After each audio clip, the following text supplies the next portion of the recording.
ಜಗತ್ತದ ಎಲ್ಲ stock ಮಾರ್ಕೆಟನ್ನು compare ಮಾಡ್ರೆ ಭಾರತದ ಸ್ಟಾಕ್ ಮಾರ್ಕೆಟ್ ಒಂದು ವರ್ಷನಾಗ ಏನೂ ಚಲೋ ರಿಟರ್ನನ್ನು ಕೊಟ್ಟಿಲ್ಲ.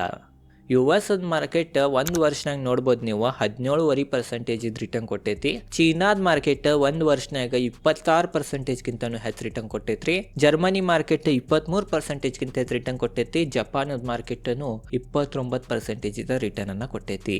ಜಪಾನದ ಮಾರ್ಕೆಟ್ 30 ವರ್ಷ ಆತ ಇನ್ವೆಸ್ಟರ್ಸ್ಗೆ ಜಪಾನ್ಯಾಗ ರಿಟರ್ನ್ ಅನ್ನ ಕೊಡವಾತಾಗಿತ್ರಿ. ಆ ಮಾರ್ಕೆಟನ್ನು ಸಹ ಈ ವರ್ಷ ನೋಡ್ಬೋದು 29% ರಿಟರ್ನ್ ಕೊಟ್ಟೈತಿ. ಅದನ್ನ ನೋಡ್ಬೋದು ನೀವು ಭಾರತದ ಸ್ಟಾಕ್ ಮಾರ್ಕೆಟ್ ಒಂದು ವರ್ಷನಾಗ 8% ರಿಟರ್ನ್ ಅನ್ನ ಕೊಟ್ಟೈತಿ. ಜಗತ್ತದ ದೊಡ್ಡ ದೊಡ್ಡ ಮಾರ್ಕೆಟ್ ಅನ್ನ ಕಂಪೇರ್ ಮಾಡ್ರೂ ಅದಕ್ಕಿಂತನೂ ಕಡಿಮೆ ರಿಟರ್ನ್ ಈ ವರ್ಷ ಭಾರತದಾಗ ಸಿಕ್ಕೈತಿ. ಮತ್ತೊಂದು ಏನಂತಂದ್ರ ಯಾವ ತರ ಭಾರತದ ಮಾರ್ಕೆಟ್ ಪರಿಸ್ಥಿತಿ ಆಗೈತಿ ಅದೇ ತರ ಭಾರತದ ಕರೆನ್ಸಿದನ್ನು ಪರಿಸ್ಥಿತಿ ಆಗೈತ್ರಿ.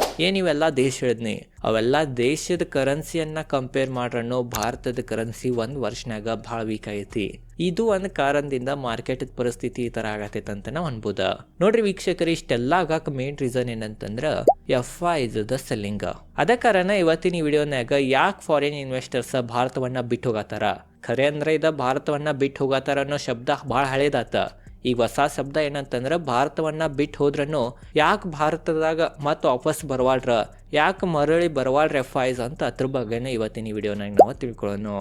ಅದ ಕಾರಣ ಈ ವಿಡಿಯೋನ ಸ್ಕಿಪ್ ಮಾಡಲ್ದ ಫುಲ್ ವಿಡಿಯೋನ ನೋಡ್ರಿ. ಈ ವಿಡಿಯೋಗೆ ಲೈಕ್ ಮಾಡಿರ್ಕಲ ಇದ್ರೆ ಲೈಕ್ ಮಾಡ್ರಿ, ಚಾನಲ್ ಸಬ್ಸ್ಕ್ರೈಬ್ ಮಾಡಿರ್ಕಲ ಇದ್ರೆ ಸಬ್ಸ್ಕ್ರೈಬ್ ಅನ್ನು ಮಾಡ್ರಿ.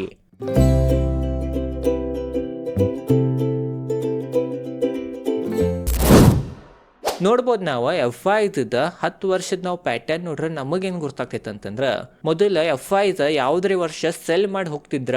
ಈ ಎಕ್ಸಾಂಪಲ್ 2020 FIs ಸೆಲ್ ಮಾಡಿ ಹೋಗ್ಯಾರ ಅಂತ ತಿಳ್ಕೊರಿ. ಇದು ಬರೇ ಒಂದು ಉದಾಹರಣೆ. 2020 FIs ಹೆವಿ ಸೆಲ್ ಮಾಡಿ ಹೋದ್ರಂದ್ರ 2021 ಹೆವಿ ಬೈಂಗ್ ಮಾಡ್ತೀರಿ. ಸೆಲ್ ಎಷ್ಟು ಮಾಡಿರ ಹತ್ರದ 2 ಪಟ್ಟು ಬೈಂಗ್ ಮಾಡ್ತೀರಾ. ಬಟ್ ನೋಡಿರ್ಬೋದು ಈಗ 2024 ನೋಡ್ರಿ 25 ನೋಡ್ರಿ ಕಂಟಿನ್ಯೂ ವೀಕ್ಷಕರಿ FIs ಮಾರ್ಕೊಂಡನ ಹೋಗತ್ತಾರ. ಮತ್ ಮರಳಿ ಬರೋ ಏನು ಸಂಭಾವನೆಗಳ ಕಾಣುವಲು, ಅದು ಒಂದು ನೆಗೆಟಿವ್ ಪಾಯಿಂಟ್ ಆಗ್ತೈತಿ. ಈ ತರ ಆಗಾಕ ಪ್ರಮುಖವಾಗಿ 3 ರೀಸನ್ಗಳಿದಾವ. ಅದ್ರಾಗ ಒಂದೇ ರೀಸನ್ ಭಾರತದಾಗಿನ ಸ್ಟಾಕ್ಗಳದ ರಿಟರ್ನ್ ಅಥವಾ ಜಗತ್ತದ ಮಾರ್ಕೆಟ್ ಇದೆ ಎಲ್ಲ ರಿಟರ್ನ್ ಅನ್ನ ಕಂಪೇರ್ ಮಾಡ್ರೆ ಭಾರತದ ರಿಟರ್ನ್ ಬಹಳ ಕಡಿಮೆ ಐತಿ. ಅದು ಒಂದು ಕಾರಣದಿಂದ ಅಂತ ನಾವು ಅನ್ಬೋದ.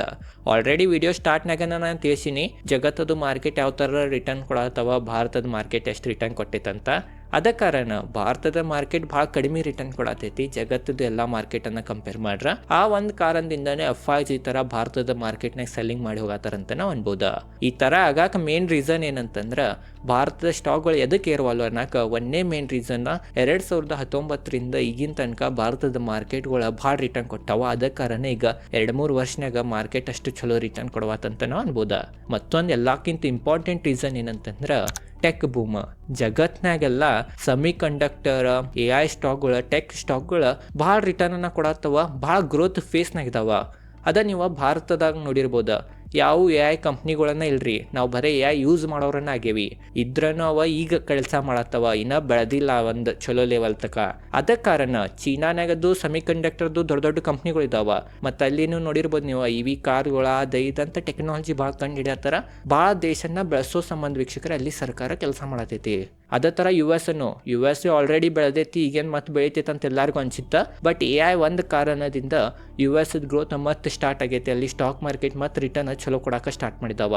ಆದ್ರೆ ಭಾರತದ ಮಾರ್ಕೆಟ್ನಾಗ ಅಥವಾ ಭಾರತ ದೇಶನಾಗ ದೊಡ್ಡ ದೊಡ್ಡ ಕಂಪ್ನಿಗಳು ಯಾವು AIನಾಗ ಸೆಮಿ ಕಂಡಕ್ಟರ್ನಾಗ ಯಾವ ಪ್ರಮಾಣಲೆ ಕೆಲಸ ಮಾಡ್ಬೇಕಾಯ್ತು ನಮ್ಮ ದೇಶದ ಕಂಪ್ನಿಗಳು ಆ ಪ್ರಮಾಣನಾಗ ಮಾಡವಲ್ಲು. ಅದ ಕಾರಣ ಮಾರ್ಕೆಟ್ ರಿಟರ್ನ್ ಈ ತರ ಆಗತ್ತವಂತನೂ ಅನ್ಬೋದ. ಆ ಒಂದು ಕಾರಣದಿಂದನೂ FIs ಭಾರತನ ಬಿಟ್ಟು US ಹೊಂಟಾರಂತನೂ ಅನ್ಬೋದ. ಭಾರತನಾಗ ಆ ಥರ ಯಾವ ಕಂಪ್ನಿಗಳು ಮಾಡವಲ್ಲು. ಅದ ಒಂದೇ ರೀಸನ್ ರೀ. ಎರಡನೇ ರೀಸನ್ ಏನಂತಂದ್ರೆ ರುಪೀಸ್ ಫಾಲ್. ಆಲ್ರೆಡಿ ಹೇಳಿದ್ನಿ ನಾ ನಿಮಗೆ, ಎಲ್ಲ ದೇಶದ ಕಂಪೇರ್ ಮಾಡ್ರೆ ಈ ವರ್ಷ ರುಪೀಸನ್ನ ಭಾಳ ವೀಕ್ ಆಗೈತಿ. ರುಪೀಸ್ ವೀಕ್ ಆಗಕ್ಕೆ ಹಲವಾರು ಕಾರಣಗಳಿದಾವ. ಆಲ್ರೆಡಿ ನಾ ಹಳೆ ವಿಡಿಯೋಗಳು ಮಾಡೀನಿ, ಅದ್ರದ್ದು ಲಿಂಕ್ ಡಿಸ್ಕ್ರಿಪ್ಷನ್ ಹಾಕಿರ್ತೇನೆ, ಆ ವಿಡಿಯೋನ ಹೋಗಿ ನೋಡ್ಬೋದಾ.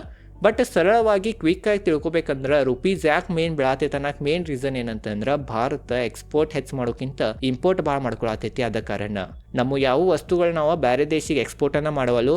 ಅಥವಾ ಮೇನ್ US ಭಾಳ ಎಕ್ಸ್ಪೋರ್ಟ್ ಮಾಡ್ತಿದ್ದು. ಬಟ್ ಈಗ US 50% ಟೆರಿಫ್ ಭಾರತ ಹೆಚ್ಚಿದ್ರಿಂದ ಅದು ಸಹ ಈಗ ಕಡಿಮೆ ಆಗೈತಿ. ಅದ ಕಾರಣ ಎಕ್ಸ್ಪೋರ್ಟ್ರ್ ಯಾವತ್ತ ಇಂಪೋರ್ಟ್ರೇ ನಾವು ಹೆವಿ ಮಾಡ್ಕೊಳತ್ತೀವಿ, ಕ್ರೂಡ್ ಆಯಿಲ್ ಆಗಲಿ ಗೋಲ್ಡ್ ಆಗಲಿ ಹಲವಾರು ವಸ್ತುಗಳು. ಆ ಒಂದು ಕಾರಣದಿಂದನೂ ರುಪೀಸ್ ಹೆವಿ ಫಾಲ್ ಕಾಣತೈತಿ. ರುಪೀಸ್ ವೀಕ್ ಆಗೋದ್ರಿಂದನೂ FIs ಭಾರತದ ಮಾರ್ಕೆಟಿಗೆ ಬರವಾಳ್ರ.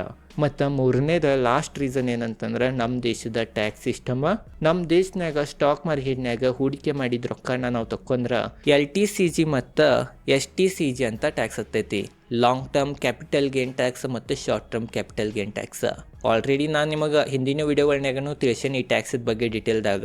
ಆದ್ರೂ ನಾವು ತಿಳ್ಕೊಬೇಕಂತಂದ್ರೆ LTCG ಟ್ಯಾಕ್ಸ್ ಮೊದಲು 10% ಸುಮಾರಿತ್ತ, ಅದು ಈಗ ಏರ್ಸಿದ ಗೌರ್ಮೆಂಟ್.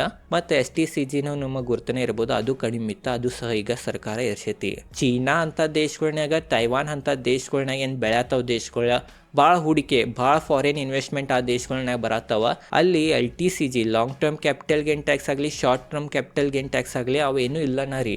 ಅದ ಕಾರಣ ಭಾರತದಾಗ ಅದು ಐತಿ ಟ್ಯಾಕ್ಸ್ ಸಿಸ್ಟಮ್ ಅನ್ನೋ ಕಾರಣದಿಂದನೇ FIs ಬರವಾಡ್ರಂತ ನಮಗೆ ಅನಿಸ್ತೈತ್ರಿ. ಅದ್ರ ಮೇನ್ ಭಾರತದ ಮಾರ್ಕೆಟ್ ರಿಟರ್ನ್ ಅನ್ನು ಕೊಡುವತ್ತ, ರುಪೀಸನ್ನು ವೀಕ್ ಆಗತೈತಿ. ಮತ್ತು ಇಷ್ಟೆಲ್ಲ ಕಷ್ಟದ ಪರಿಸ್ಥಿತಿನಾಗ FIs ಹೂಡಿಕೆ ಮಾಡಿ ಚಲೋ ಸ್ಟಾಕ್ನ ಹೂಡಿಕೆ ಮಾಡಿ ರೊಕ್ಕನ ಗಳಿಸಿದ್ರನು ಆ ರೊಕ್ಕದ ಮ್ಯಾಗ ಮತ್ತೆ ಟ್ಯಾಕ್ಸ್ ಕೊಟ್ಟು ಹೋಗ್ಬೇಕಾಗ್ತೈತಿ.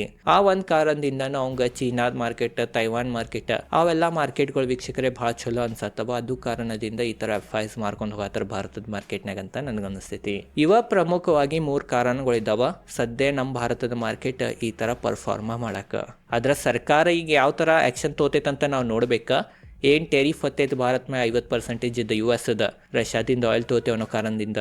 ಅದ ಕಾರಣ ಆಯಿಲ್ ತೊಗೊಳೋದು ಬಿಟ್ಟು ಡೀಲ್ ಮಾಡಿತ್ತಂದ್ರೆ ಭಾಳ ಬೆಸ್ಟ್ ಅಂತ ನನಗೆ ಅನಿಸ್ತೈತಿ. ಸರ್ಕಾರನೂ ಅದ್ರ ಬಗ್ಗೆ ಕೆಲಸ ನಡೆಸಿರ್ಬೋದಾ. ಆದ್ರೂ ಇದೊಂದು ಏನು ನಡೆದೈತೆ ಸಮಸ್ಯೆ, ಆ ಸಮಸ್ಯೆ ಒಂದು ಕ್ಲಿಯರ್ ಆದ್ರೂ ಭಾರತದ ಮಾರ್ಕೆಟಿಗೆ ಪಾಸಿಟಿವ್ ಆಗ್ತೈತಿ. ಮತ್ತೊಂದು ಏನಂತಂದ್ರೆ ಟ್ಯಾಕ್ಸ್ ರೇ ಸರ್ಕಾರ ಕಡೆನೇ ಐತಿ. ಗೌರ್ಮೆಂಟ್ ಈ ಬಜೆಟ್ನಾಗ LTCG ಮತ್ತು STCG ಏನು ಟ್ಯಾಕ್ಸ್ ಐತೆ ಅದನ್ನು ಕಡಿಮೆ ಮಾಡ್ಬೇಕು, ಅಥವಾ ಆ ಟ್ಯಾಕ್ಸ್ ಸಿಸ್ಟಮನ್ನು ತೆಗೆದ್ರೂ ಭಾರತದ ಮಾರ್ಕೆಟಿಗೆ ಪಾಸಿಟಿವ್ ಅಂತ ನಾವು ಅನ್ಬೋದ.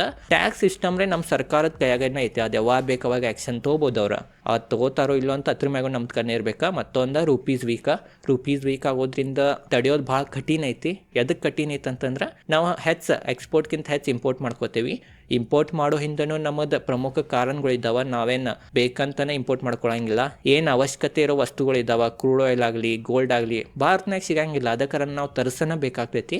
ಬಟ್ ಸರ್ಕಾರ ಈಗ ಸದ್ಯ ಇಲ್ಲ, ಬಟ್ ಲಾಂಗ್ ಟರ್ಮ್ನಾಗ್ರೆ ನಮ್ಮ ರುಪೀಸ್ ಸ್ಟ್ರಾಂಗ್ ಆಗಬೇಕು, ಭಾರತದ ಎಕ್ಸ್ಪೋರ್ಟ್ ಯಾವ ಥರ ನಾವು ಹೆಚ್ಚು ಮಾಡ್ಬೇಕಂತ ಗೌರ್ಮೆಂಟ್ ಅದ್ರ ಬಗ್ಗೆನೂ ಯೋಚನೆ ಮಾಡ್ಬೇಕಾ. ಅದ ಕಾರಣ ಇವೆಲ್ಲ ಪಾಯಿಂಟ್ಸ್ಗಳು ಕ್ಲಿಯರ್ ಆದವು ಅಂದ್ರೆ ಖಂಡಿತವಾಗಿ ನಮ್ಮ ಮಾರ್ಕೆಟ್ ಮತ್ತೆ ಇರ್ತೈತಿ. ಇವೆಲ್ಲ ಶಾರ್ಟ್ ಟರ್ಮ್ದು ಸಮಸ್ಯೆಗಳು ಇದಾವ್ರಿ. ಬಟ್ ಒಂದ್ಸಲ ಇವೆಲ್ಲ ಸಮಸ್ಯೆಗಳು ಏನ್ರೆ ನಿವಾರಣೆ ಅದು ಅಂತಂದ್ರೆ ಖಂಡಿತವಾಗಿ ನಮ್ಮ ಮಾರ್ಕೆಟ್ ಇಲ್ಲಿಂದನೂ ಇನ್ವೆಸ್ಟರ್ಸ್ಗೆ ಭಾಳ ಚಲೋ ರಿಟರ್ನ್ ಕೊಡ್ತೈತೆ ಅಂತ ನನಗೆ ಅನಿಸ್ತೈತಿ. ಓವರ್ ಆಲ್ ಇದೈತಿ ಇವತ್ತಿನ ಈ ವಿಡಿಯೋನಾಗ ಎಲ್ಲ ಡೀಟೇಲ್ನ ನಿಮಗೆ ಗುರ್ತಾ ಇರ್ಬೋದು ಅಂತ ನನಗೆ ಅನಿಸ್ತೈತಿ. ಈ ವಿಡಿಯೋ ಹೆಂಗೆ ಅನ್ಸಿತ್ತು ಅಂತ ಕಮೆಂಟ್ ಸೆಕ್ಷನ್ ತಿಳಿಸ್ರಿ. ನಿನ್ನೆ ವಿಡಿಯೋ ನೋಡಿರಲ್ಲ ಅಂದ್ರೆ ಆ ವಿಡಿಯೋನ ಹೋಗಿ ನೋಡ್ರಿ, ಡಿಸ್ಕ್ರಿಪ್ಷನಲ್ಲಿ ಲಿಂಕ್ ಹಾಕಿರ್ತೀನಿ. ಇದೇ ಥರ ಸ್ಟಾಕ್ ಮಾರ್ಕೆಟ್ ರಿಲೇಟೆಡ್ ಕನ್ನಡದ ವಿಡಿಯೋ ಮಾಡ್ತಿರ್ತೀನಿ. ಧನ್ಯವಾದಗಳು.